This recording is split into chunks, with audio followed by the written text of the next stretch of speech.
لیکن حدیث پاک میں آتا ہے کہ کچھ لوگ ایسے ہیں بدترین قسم کے کم نصیب جن کو اللہ تعالیٰ نہیں بخشتا.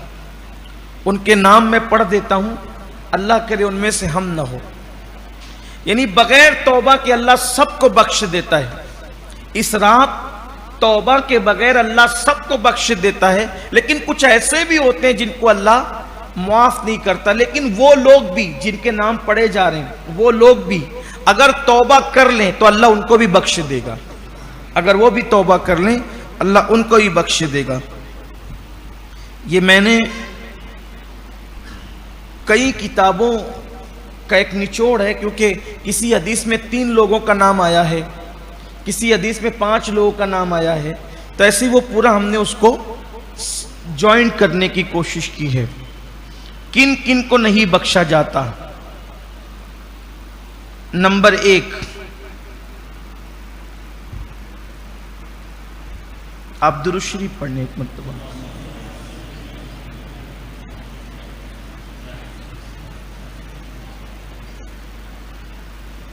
اللہ رب محمد صلی اللہ علیہ وسلم نحن عباد محمد صلی اللہ علیہ وسلم. جو لوگ اپنے گھروں میں تصاویر لگاتے ہیں، جن کے گھروں میں تصویریں ہوتی ہے، جاندار کی تصویر، اللہ تعالیٰ ان کی بخشش شب قدر میں بھی نہیں فرماتا. شب قدر میں بخشے نہیں جاتے. آپ برا نہیں ماننا، میں آپ کو ایک بات بطور آپ کے خیر کے لیے، اچھی لگے تو لینا، نہیں اچھی لگے تو کم از کم یہی چھوڑ کے چلے جانا، کوئی فتنہ نہیں کرنا. کیونکہ حدیث میں آیا، اس لیے میں بتا رہا ہوں، میری ذمہ داری ہے کہ گھروں میں جو تصویریں لگاتے ہیں اللہ تعالیٰ ان کو معاف نہیں فرماتا شب قدر میں جب تک وہ توبہ نہ کر لے.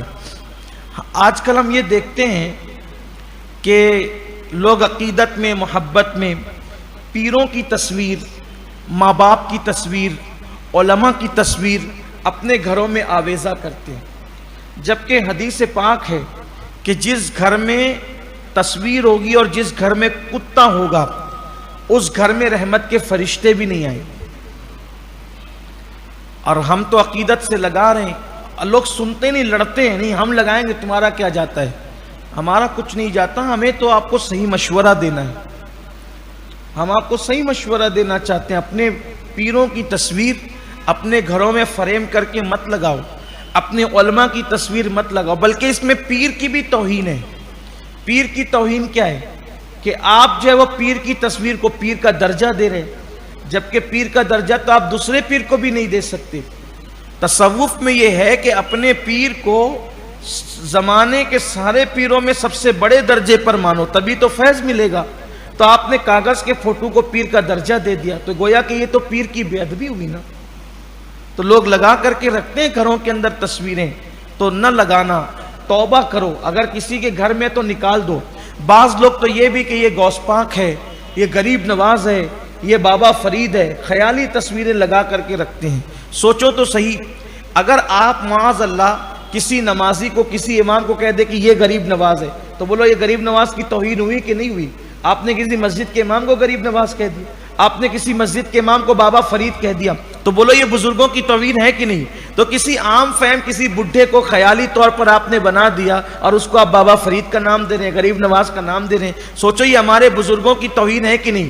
واللہ بابا فرید ایسے تھے کہ کسی ایرے گہرے بڈھے کو آپ بابا فرید کا نام دے رہے ہیں اپنے خیال کے اعتبار سے، قیامت کے دن اللہ کو منہ کیا دکھائیں گے؟ وہ تو ایسے تھے فرد فرید، یکتا اور بے مثال، کہ ان کے دور میں بھی ان جیسا کوئی نہ ہوا. اور تم کاغذ کے ٹکڑوں پر کسی کی بھی تصویر بنا کر بابا فرید کا نام، غریب نواز کا نام، صابر پاک کا نام دے رہے ہو.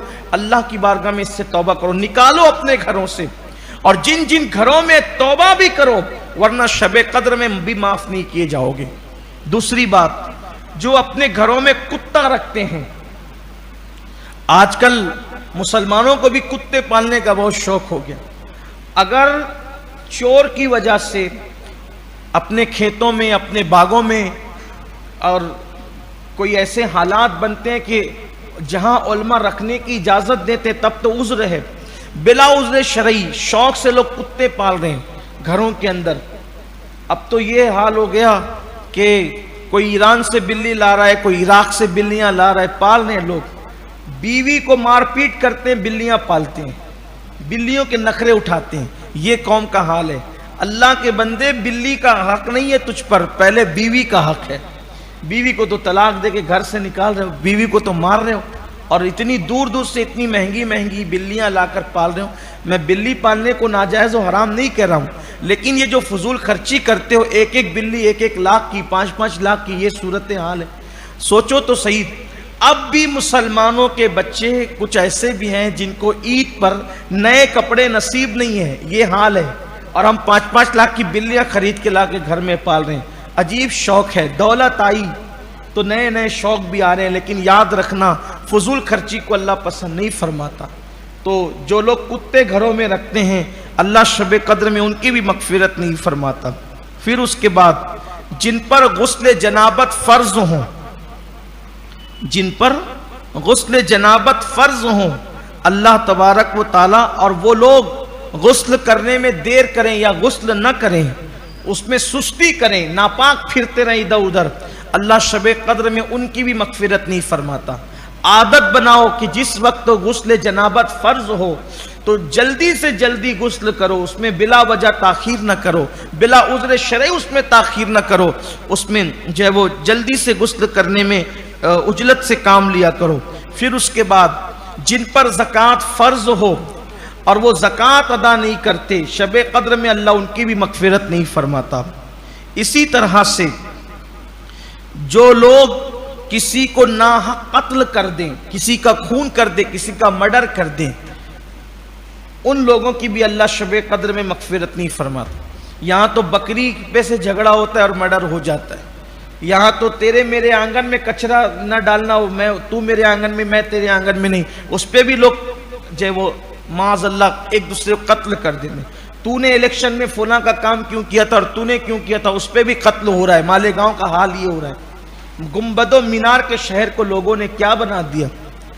صرف اوپر اوپر سے مسلمانوں کے اندر بھی کچھ دین ہے، کچھ تو لوگ غیرت کرتے، کچھ تو لوگ ایمان کا خیال کرتے، اللہ کی بارگاہ میں کھڑے ہونے کا کچھ تو تصور کرتے. سب کچھ آج صرف دادا گیری ہو گئی، دولت ہو گئی، مال ہو گیا، بس یہ سب کچھ چل رہا ہے. جس کے پاس مال آیا وہ جو جی چاہے میں جو جی میں آئے گا کرے گا، جس کے پاس قوت اور طاقت آئی وہ جو جی میں آئے گا کرے گا. اللہ کی بارگاہ میں ایک دن کھڑے ہونا ہے.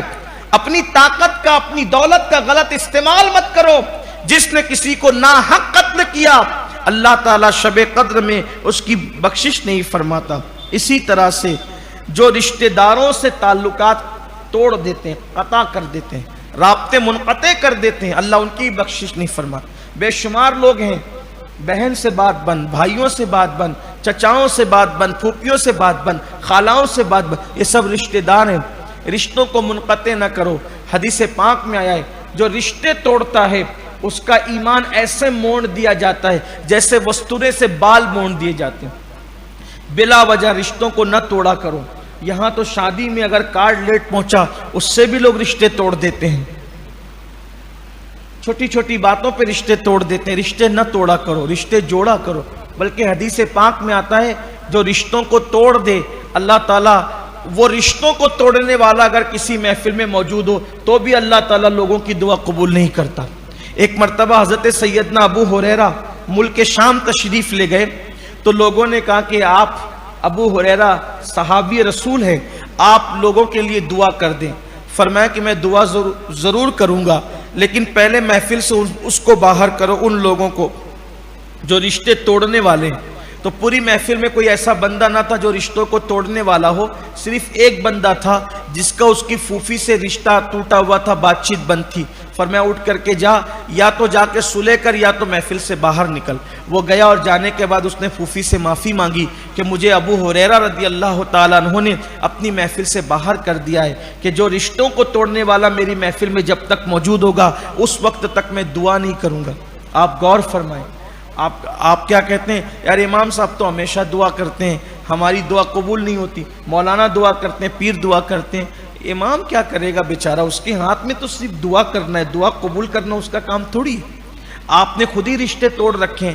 سوچو ذرا، دل پر ایمان والے دلوں پہ ہاتھ رکھ کے سوچو ہمارے سگے بھائیوں کے ساتھ اپنا رویہ کیا ہے، ہماری سگی بہنوں کے ساتھ ہمارا رویہ کیا ہے. ہمارے چچا تایا کے ساتھ ہمارا رویہ کیا ہے؟ سوچو ذرا. اسلام صرف نماز روزے کا نام نہیں ہے. اسلام یہ بھی حکم دیتا ہے کہ رشتہ داریوں کو نہ توڑو مت، رشتہ داریوں کو جوڑو. بلکہ نسب اور برادری اسلام میں کیوں ہے؟ پہچان کے لیے، صرف تعصب کے لیے نہیں، پہچان کے لیے، تاکہ پہچانو کہ میرا رشتہ دار کون ہے اور اس کے ساتھ اچھا سلوک کرو، بس اسی لیے. لیکن لوگوں نے اچھا سلوک کرنے کی بجائے اسی پہ تعصب اور پھیلانا شروع کر دیا، عصبیت پھیلانا شروع کر دیا. جو کرنے کے لیے تھی برادری کی پہچان وہ تو کیا نہیں، اس کے علاوہ مزید کاٹے بونے شروع کر دیے. تو جو رشتہ داروں کے ساتھ تعلقات قطع کر لے اللہ تعالیٰ اس کو بھی نہیں بخشتا قیامت کے جو شب قدر کے دن.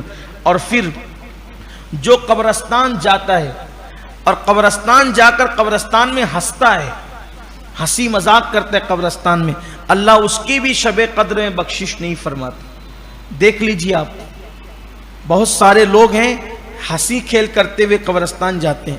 اسی سال قبرستان جب میں گیا اپنے بڑے قبرستان میں نے اپنی آنکھوں سے دیکھا لڑکے کھڑے ہو کر کے وہاں گیم کھیل رہے ہیں، موبائل میں گیم کھیل قبرستان میں شب برات میں. اسی سال شب برات میں کچھ لوگ ہنسی مذاق کر رہے ہیں. مجھے غصہ آ گیا، جلدی نہیں آتا لیکن اب اس پر بھی نہ آئے تو پھر ایمان کہاں ہے. مجھے غصہ آیا، میں نے کہا یہ کوئی پارک ہے، کوئی باغ ہے یہاں جو کھڑے ہو کر ہنسی مذاق کر رہے ہو؟ یہاں سے نکل کے جاؤ یا کہیں اور جا کے ہنسی مذاق کرو. شب برات میں قبروں کے پاس کھڑے ہو کے ہنسی مذاق کر رہے ہو، یہاں گیم کھیل رہے ہو. کوئی شرم ہے، کوئی حیا ہے، کچھ دین دھرم سیکھا ہے؟ تو جب میں وہاں غصے ہوا تو پھر کچھ ادھر ادھر ہو گئے، کچھ ادھر سٹ پٹا کر ادھر ادھر بھاگ گئے. یہ صورتحال ہے. شب قدر میں بھی جو قبرستان میں ہنسی کھیل کرے، ہنسی مذاق کرے، اللہ تبارک و تعالی ان کی بخشش نہیں فرماتا شب قدر میں. اب ہمارے یہاں کے قبرستانوں کا، مالیگاؤں کے قبرستانوں کا یہ حال ہے کہ مجھے پتہ چلا ہے معتبر ذرائع سے کہ لوگ خاص طور پہ نوجوان لڑکے موبائل میں وہ گیم ویم کھیلنے کے لیے جب ان کو کوئی سکون کی جگہ نہیں ملتی تو وہ قبرستانوں میں جا کر بیٹھتے ہیں. اور قبرستانوں میں کرسیاں رکھ دی گئی ہے. اب کیا کہیں، کس سے کہیں؟ قبرستان میں وہ کرسیاں رکھ دی گئی، وہی کرسیوں پہ جا کے بیٹھتے ہیں. بھئی قبرستانوں میں کرسیوں کی کیا ضرورت تھی؟ کیا ضرورت ہے قبرستان میں کرسیوں کی؟ جہاں ضرورت ہے وہاں تو لا کے رکھتے نہیں، اور جہاں نہیں ضرورت ہے وہاں کرسیاں لا کے. آپ دیکھ لیں، میرے بات کا یقین نہیں آتا، آپ دیکھ لیں قبرستانوں میں جائیں، دیکھیں وہاں لوگ بیٹھ کر کے گیم کھیلتے ان کرسیوں پہ. میت کو دفن کرنے کے لیے لوگ اگر جاتے ہی تھے تو زیادہ سے زیادہ لوگوں کا 15-20 منٹ کا کام ہوتا ہے. اگر بیٹھنا پڑے تو کتنی دیر تک قبرستان میں بیٹھنا پڑتا ہے؟ وہ جنازہ رکھنے سے لے کر کے قبر میں اتارنے تک اور برگا لگانے تک. پھر مٹی دینے کے لیے تو اٹھ کر کے کھڑے ہونا ہے، پھر جانا ہے مٹی دینا ہے، پھر اتنی دیر بیٹھنا ہے جتنی دیر تک کے سرحانے الف لام میم سے مفلحون تک اور آمن الرسول سے فانصرنا علی القوم الکافرین تک، اور اس کے بعد دعا، کل ملا کر کے آدھا گھنٹہ بیٹھنا ہے. تو لوگ زمین پہ بیٹھتے تھے پہلے اور سکون سے بیٹھتے تھے زمین پہ، سب اپنا اپنا غمگین. اب یہ کرسیاں آ گئی ہے تو یہ کرسیوں پہ میت کو لے جانے والے تو کم بیٹھتے ہیں، یہ رکامے لوگ زیادہ بیٹھتے ہیں. یہ حال ہو گئے.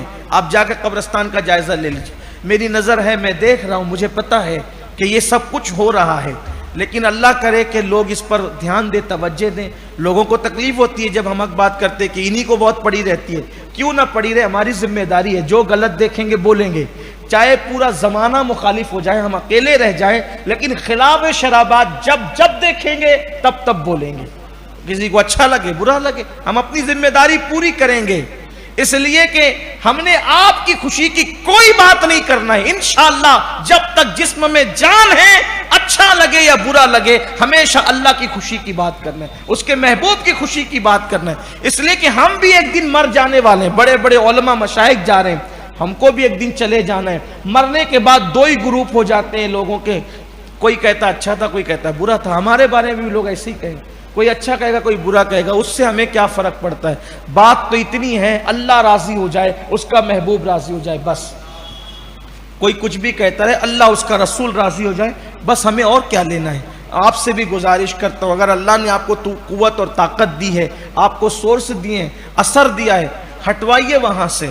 کہیے کہ بھئی اس کا غلط، یا پھر یہ کہ اگر وہاں کرسی رکھنا ضروری سمجھتے ہیں پھر یہ بند کروائیے یا تو کرسی ہٹوا دو، اس کا غلط استعمال ہو رہا ہے، یا پھر یہ کہ وہاں پر گیم کھیلنا بند کروا دو۔ قبرستان گیم کھیلنے کی جگہ نہیں ہے۔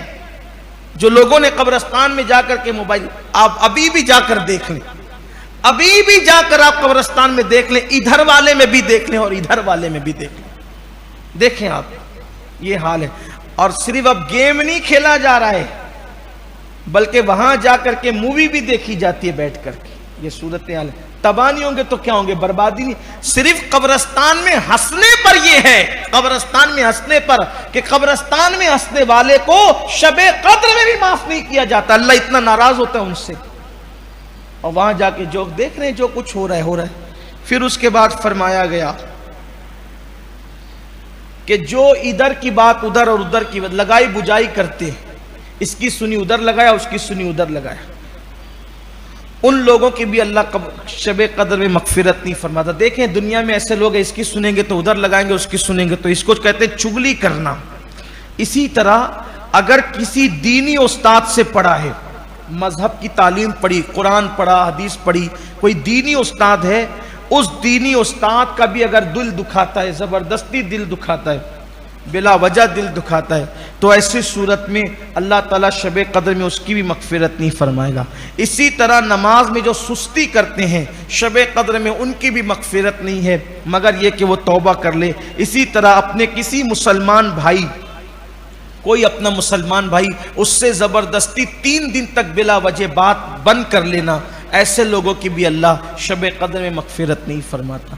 یہ ایک چھوٹی سی کوشش اور کاوش تھی جو جمع کر کے آپ کو بتا دیا گیا، واللہ عالم ورسولہ عالم۔ مگر ان لوگوں نے بھی اگر اللہ کی بارگاہ میں سچی توبہ کر لی، اللہ تعالیٰ ان کو بھی معاف فرما دے گا۔ سچی توبہ کرو، آج کی رات بڑی مبارک رات ہے، اس رات میں اللہ کی بارگاہ میں سچی توبہ کرو، اللہ کو مناؤ، اللہ کو راضی کرو،